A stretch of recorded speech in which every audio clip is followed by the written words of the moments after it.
Alors la nouveauté de cette rentrée, c'est que l'école s'arrête à 15 h le mardi et le vendredi et laisse la place pendant 1 h 30 à des activités extrascolaires ou périscolaires.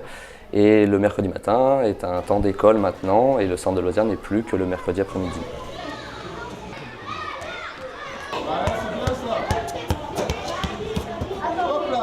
Je vais intervenir toute l'année de 15 h à 16 h 30. On va travailler ici par trimestre, donc tous les trimestres il y aurait un groupe différent. Des activités de théâtre, je vais leur proposer des textes contemporains, des textes classiques et ils vont pouvoir choisir donc des rôles par rapport aux textes que je vais leur proposer. Maintenant je vais faire ce théâtre. On va travailler un petit peu sur des textes de Alors Cyrine, raconte-moi, quelles sont les activités que tu as vues là? L'anglais, le théâtre, du cirque et après du basket. Alors est-ce que tu as vu des activités qui pourraient te plaire déjà? Oui, l'anglais et le théâtre. Alors pour l'instant, nous sommes dans une phase de présentation des ateliers aux enfants. Donc les enfants, à partir de 15 h, circulent librement entre les stands et chaque animateur d'atelier présente l'activité auquel les enfants vont s'inscrire prochainement. À partir de la semaine prochaine, les enfants s'inscriront eux-mêmes aux ateliers en fonction de leur âge.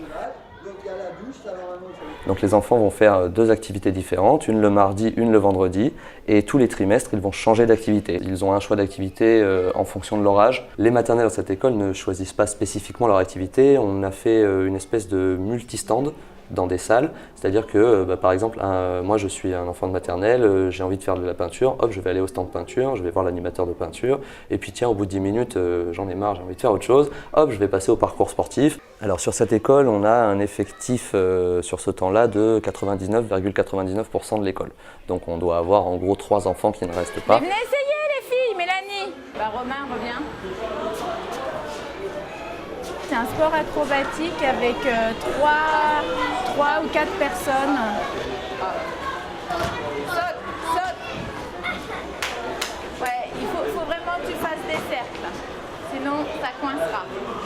Le métier d'animateur est revalorisé et grâce à ça, on a enfin des animateurs qui ne sont plus considérés comme des surveillants ou comme des pions, mais comme des animateurs qui font des ateliers spécifiques, qui sont spécialisés dans leur domaine. La moitié de mon équipe pédagogique, je vais dire, est associative ou ministérielle. Donc ce sont des gens, des partenaires extérieurs qui viennent proposer des ateliers. Personnellement, je les considère comme des animateurs parce qu'on est tous responsables d'un atelier et d'un groupe d'enfants, donc on a tous le même travail.